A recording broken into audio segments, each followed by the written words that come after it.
All right. Well, thank you so much for doing this. Not at all. It's a pleasure to talk to you. I absolutely love the season, and I think Good. the main reason for why for me was really Celebrimbor's story. Every scene that you and Charlie had in the season was just incredible, and you guys were just so good together. Did Thank it you. feel like a huge responsibility for you entering the second season to be pretty much the main focus of it? Because the events that transpire in your arc will basically set the rest of the second age and beyond in motion. Yeah. I mean, it didn't feel pressurized in a bad way. It felt pressurized in a very exciting way, particularly because we knew where the story was headed. And when I took the role, the part is, you know what becomes of him. So you know where it's headed. But the way they took us there in season two, down these twisty turny psychological, cul-de-sacs and horrors and mind games and all those things. I thought they did a beautiful job on that, and the more scripts came in, you just go, oh God, this is so cool. Especially the mind trick of the world falling apart outside his door, but he hasn't got a clue. I just thought that episode 7 for me, when it all starts to unravel and come together, his realization was for me the most thrilling part of the whole thing. But I have to say, working with Charlie, the two Charlies, for those months, filming in order, unbelievably. Those scenes were mostly shot in order. But to go to that set every day with a crew that was starting to really get into the story and couldn't wait to get back to work the next day, and it was just the two of us essentially, it was a really, really juicy, satisfying piece of work, and I'm very proud of what we did with it. I assuming the collaboration you had with Charlie in developing this, I guess, on-screen relationship that Celebrimbor would have with Anatar was pretty close to. Yeah, very. And we just developed a very easy, very satisfying way of working together that wasn't really spoken. We didn't, some actors like to talk a great deal about stuff, and that's great and valid. But for us, it was we just slipped into it. We were a very good match, we found, and yeah, we're very good friends. It's a relationship I'm very proud of, and I'm very proud of the work we did. And you talk about shooting your scenes pretty much chronologically. Did that help you in a way in sort of mapping out the progression, the emotional progression that Celebrimbor's arc would have throughout the season? Hugely, because as you can imagine, and I'm sure as you know, you've got to do a big emotion when something's shot out of order. You do a huge breakdown scene or whatever on the first day, maybe, and then next day you're shooting, 3 episodes before. So it was a huge benefit for the way the story developed. And it was very theatrical in a way because it was, as I said, just the two of us on this huge set, and it felt like a piece of theatre because it's big, and not that our acting hopefully was over declamatory or anything, but it was, and there were long takes, and it's so satisfying, and especially when there are quiet still scenes and everybody's listening, and everyone thought it was good afterwards. It's a really satisfying way to work. How do you approach that aspect of the character? Because the bulk of the season is really him being manipulated by Sauron into forging corrupted rings. Like, how do you approach that aspect as he sort of descends further into Sauron's tricks and illusions? You just try and do it by little moments of realization. And I tried to set up in season what little there was of me in season 1. I tried to set up what I knew would be ready for a fall later. So moments of ambition, of vanity, of pride, of blindness. I tried to kind of hint at, and all those things I knew were going to come tumbling down later on, and be his own undoing in a way. Um, but in terms of it's just Charlie. Charlie does it. He becomes someone else when he was Anatar. He became someone else, and I always say that, remember Anthony Hopkins in Silence of the Lambs, that stillness and what he did with his eyes. Charlie kept reminding me of him because it's just so mesmeric and terrifying all in one, but very seductive. And when faced with all of these things, Celebrimbor just, I mean, I was at a Comic-Con the other day, and a little kid said, yeah, but why did Celebrimbor believe him when he came out of the fire? And why was he so silly to believe him? And I said, yeah, but you've got to understand that he's now a god. He's presented himself as this all-powerful God, and of course you're going to do what he thinks, what he says. But the kids still couldn't quite buy that, and he queued up again to ask the same question 10 minutes later. But that's the reason. That's why he goes with it, because he believes he's being led by a beneficial superpower, you know. So I never had any issue with him being gullible or anything like that, because I don't think he was. I think he believed what he needed to believe in order to further himself and his own interests in a rather vain way. Is it also important for you to convey, throughout it all, Celebrimbor's humanity and vulnerabilities as he gets further trapped into that illusion? Because we as the audience also have to emotionally attach ourselves to this story in a way. Yes, very important. And what we come up against a lot in this show, you've just used the word humanity, which I find myself using a lot, but of course he's an elf.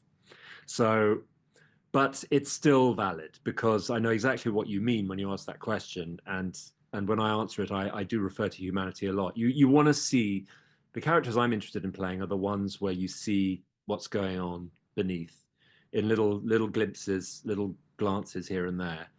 And yes, you want the audience to obviously be taken along on this story. And I was very gladdened by the response to the storyline, and particularly to episode 8. That people were really into it and moved by it, and I was very, very happy about that.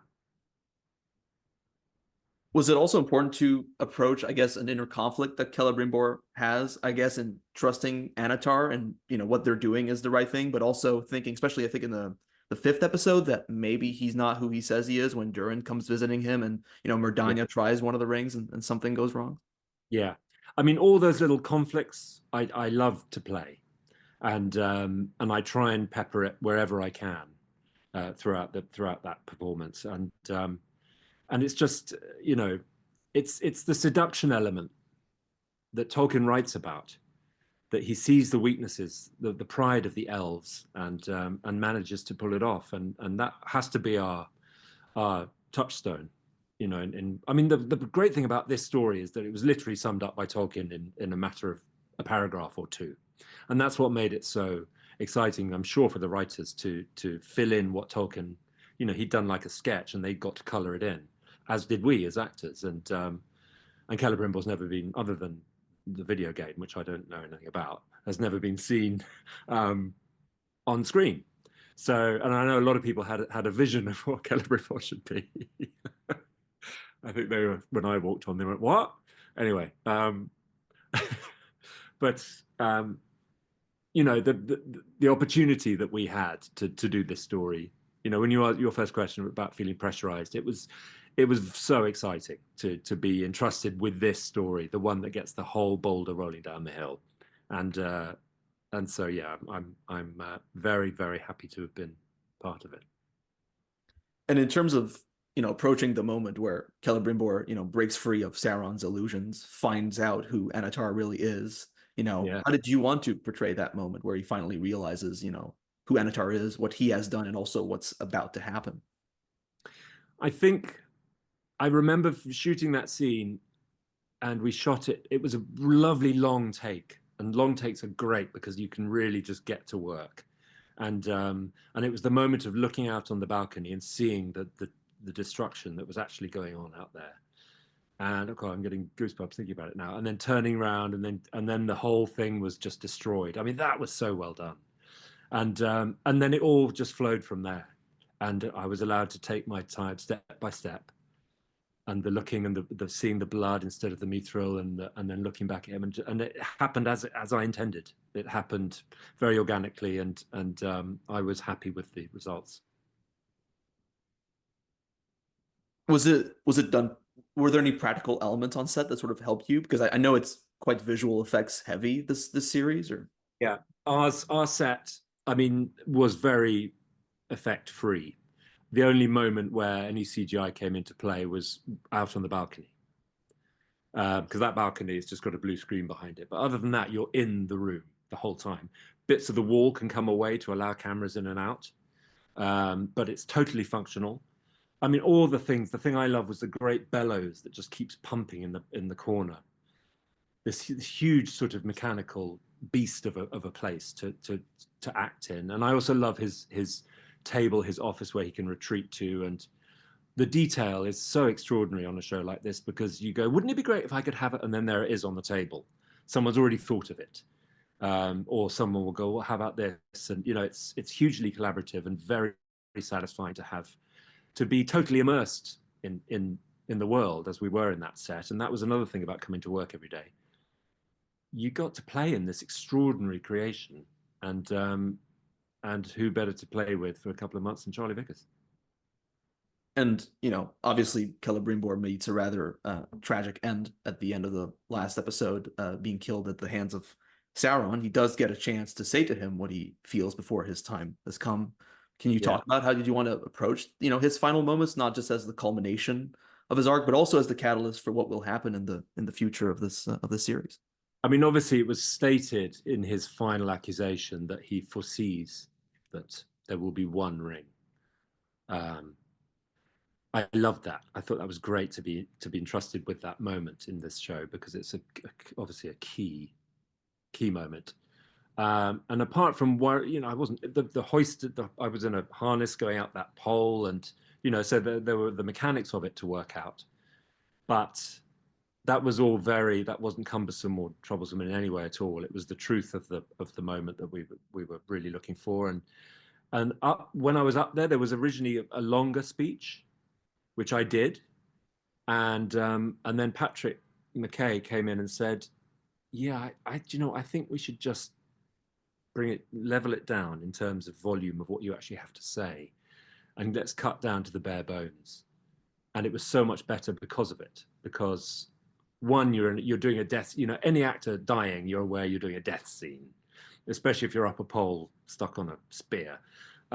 Brief is good, I think. So when they distilled it down to that, I was very pleased. And all you can ever do as an actor is just try and give you the best version of the truth that you can, and that's what I tried to do with this role. And in all those very heightened emotional moments, it was a very organic. It just came out, and I was, as I said, very, very happy with how it went. And is there, now that Celebrimbor's story in The Lord of the Rings has sort of come to an end, is there something that you would say as an actor was the most rewarding aspect of being on a show like this one? I was very lucky. Charlie and I were very lucky to have that story to tell. It's tantalizing when you read about it in Tolkien. When I auditioned for the role, as you've probably heard many times, not all of us knew what we were auditioning for. By the time we auditioned, we kind of got wind that it was Lord of the Rings, but I only got told the character after a little further down the road. And I said, and I got a message saying, you are now allowed to ring this lady and ask what the character's name is. So I rang her up, and she said, oh, you're playing Celebrimbor. And I said, sorry, can you spell that? And I wrote it down. And then I looked it up and I went, oh, wow, that's great. That's really good. And of course, there were pictures of the Shadow of Mordor Celebrimbor. I went, oh, okay. No, I don't think I'll do it like that. And then I read what there is of him in Tolkien, and I thought, this is peachy. This is really, incidentally, Peachy was the name of the mouse that appeared in my, just reminded me of it. And yeah, the thrill of being involved in this show was to spend all that time with Charlie, orchestrating what is obviously a very key moment in Tolkien's Middle-earth history. So I couldn't be prouder or happier. Awesome. Well, it was really great talking today, Charles, on your work in The Lord of the Rings, The Rings of Power. Congratulations. The season was incredible, and I just loved your performance in the show. Thank you very much for saying so. I appreciate it. Well, I'm going to wish you all the best, and I hope you have a very good rest of your day. Thanks very much. You too. Thank you. Bye-bye. Bye-bye.